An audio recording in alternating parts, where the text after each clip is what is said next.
Well, right now, the Ukrainian military is woefully undermanned, at least in terms of trained manpower that can actually employ equipment and technologies with any degree of success.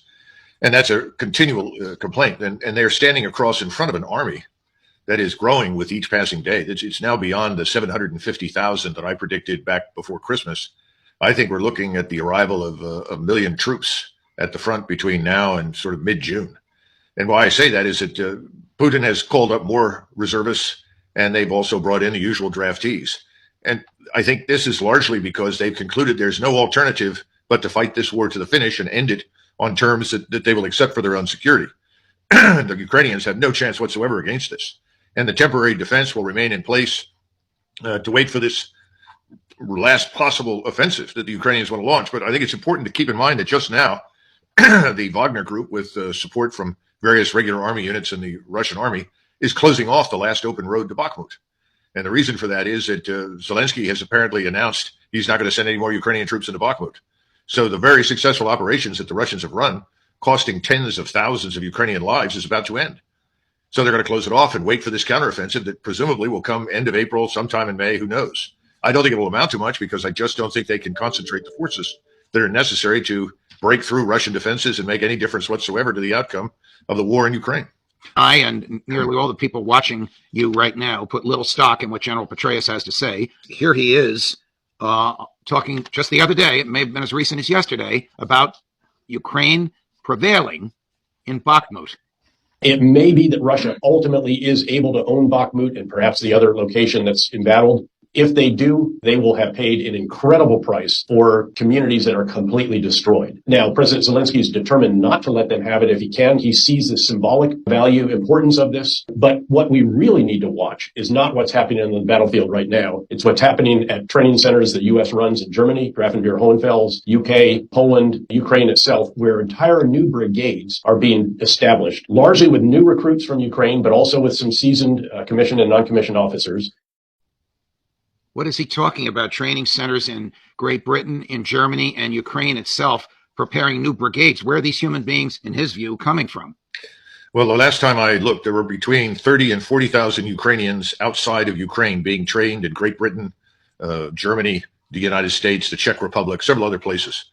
How good is this training? How much impact has it had? Well, most of the people that were trained there previously are now dead. They died months ago. These are presumably replacements. Are they going to learn enough to make any difference to the outcome of the war? There's no evidence for that at this point. We've already seen training accidents inside Ukraine with Leopard tanks and other kinds of armored fighting vehicles. And the equipment the Ukrainians are getting are extremely maintenance intensive. And we all know the problems with the infrastructure when it comes to maintenance and moving repair parts forward and so forth. So short answer is I don't think it's going to make any difference. But I don't know anything beyond what I've told you about exact numbers, 30 to 40,000. Given the hundreds of thousands of Russian troops and their capabilities, I don't think it makes any difference. Do you know what this training is like? I mean, when I was an undergraduate, nothing like what you went through at West Point, I was in Army ROTC at Princeton, and my basic training was Fort Knox, Kentucky. You've probably been to Fort Knox. A few times. It was 6 weeks long, and I was ready to become a second lieutenant. I mean, is the training even 6 weeks long?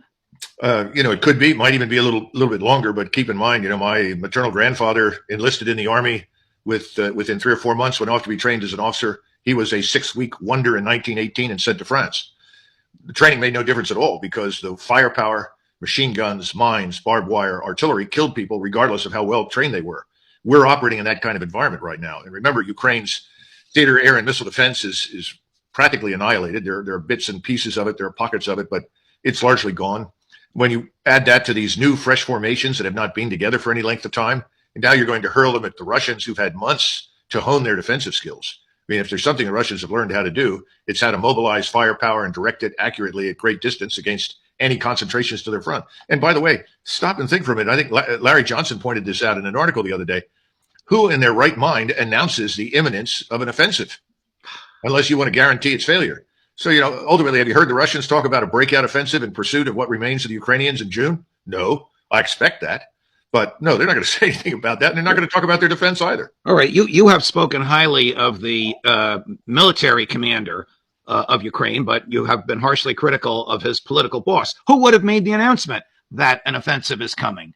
Well, it looks like it's Zelensky. He's been announcing this up and down the hallways of Congress and everywhere else. And I think it's because he's being told you have to say this or I can't fund you. Say this or we can't ship you more equipment. People are losing faith. And indeed, all the statements coming out of political leaders in NATO right now, people like Stoltenberg and others, are all designed, I think, to quote unquote stiffen resolve, build up support. This thing is dying. This is a dead end. The NATO allies are beginning to walk away from this behind the scenes. And as we've discussed before, I think these governments in Germany, France, even in Great Britain are in a lot of trouble. Here's more from General Petraeus at what can be expected of the Ukrainian offensive, which he talks about openly in May and June. We're 2 weeks away from May right now, 10 days away, and his opinion of its likely success. Late May, early June, there is going to be a heck of an offensive from the Ukrainians, very likely in the south. It probably has to be roughly the Melitopol area. And they will try to sever the ground line of communications that Russia has established along the southeast coast of Ukraine, linking into Crimea. I believe that they are going to achieve for the first time in this war true combined arms effects, because they will, for the first time, Russians have not at all done this. They've failed from day one. They have sent tanks just right down the road without infantry. The Ukrainians will have tanks with infantry and infantry fighting vehicles, keeping the enemy's infantry and their anti-tank guided missiles off those tanks. They will have engineers and EOD to reduce obstacles and defuse explosives and mines. They will have air defense to keep the Russian air off them. They'll have electronic warfare to jam the Russians' networks. They'll have artillery and mortars to suppress the enemy forces. They'll have good command and control. They'll have logistics pushed right up behind them with additional arms, fuel, water, food, medical support. And they'll have reserve forces, which they did not have in the offensive in the Kharkiv area last fall. That was very impressive. Dorothy will return to Kansas with the wizard in his balloon, too. I have great confidence in that. This is the man that told you that he single-handedly won the Iraq War. Again, warfare has changed. He's talking about warfare as though this were 1942, 43, 44. He's talking about tanks and infantry and so forth. Warfare today is decided by much greater powers. We don't talk about combined arms warfare anymore. Anybody who understands it. If you stop and talk to the Russian general staff and others, they'll talk about all arms integrative warfare. In other words, those ISR platforms and sensors of all kinds, manned and unmanned, that are overhead. All the strike systems, once again, drones, artillery, rockets, missiles, all of these things backed by mountains of ammunition and careful positioning and study of the terrain, which is easily dominated in that part of the world. And finally, hundreds of thousands of troops with lateral routes of movement up and down the front to rapidly move wherever it is necessary in order to stop any of these attempts at an offensive. So the first thing is you've got to get within 10 to 20 kilometers of your opponent. That's almost impossible now. They'll be obliterated before they come to grips with anybody. And anybody walking around out there is going to go away just as rapidly as unprotected tanks. They don't have the air defense capability to stop any of this. And that's the problem. So we can give them great intelligence. We can even tell them where we think they should attack. It's not going to make any difference. Ukrainians already have at least, we think, 20,000 Polish soldiers fighting for them, plus several thousand foreign mercenaries. And it's gotten to the point where many of these Ukrainians, and I don't blame them in the least, these are the recent, I guess we could call them draftees, but some of these people are being picked up at gunpoint, shoved into vans, and sent to the front. They've died in such great numbers that they won't attack. They simply won't attack. Why would you? Let me be clear. Ukraine's rightful place is in the Euro-Atlantic family. Ukraine's rightful place is in NATO. NATO stands with you today, tomorrow, and for as long as it takes.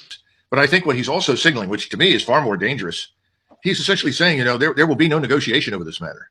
There's only one outcome that we are going to tolerate. Now, remember, Stoltenberg is a puppet of Washington. He doesn't say anything that Blinken and Biden and Susan Rice and Samantha Powers and whoever else is there, Jake Sullivan, tell him. So he's just repeating what he's hearing from us. And that means if you're sitting in the Soviet or Russian high command and you're talking to President Putin, you're saying, they've left us no alternative. Not only do we have to conquer eastern Ukraine, which they're going to do in pretty short order in June, they're going to have to turn west, cross those bridges, head south, take Odessa, and then march continually towards Poland. Does the U.S. have an off-ramp here? Well, it looks like our friends in Washington have refused an off-ramp. The American people have really never been consulted on this. And that, again, is something we've discussed previously. And there's no willingness to go to the American people and say, I want a mandate from you to do these things. I'm beginning to think that there's only one thing that holds together both the government in Kyiv or Kiev at this point and the government in Washington. Greed. Greed holds the military and the political leaders together because the politicians benefit. We've been through that before. We know that most of the cash is simply transferred to the building, the Pentagon, transferred to the various contractors in the defense industry. Then the equipment flows over there, trainers flow over there, people flow over there, but the majority of the wealth is just transferred here in Washington. And that transfer is something everyone wants to protect. And certainly if you're a 3 or a 4-star looking at retirement in the near future, you want to make sure that you get your cut. You're not going to walk away from another cash bonanza that this war represents.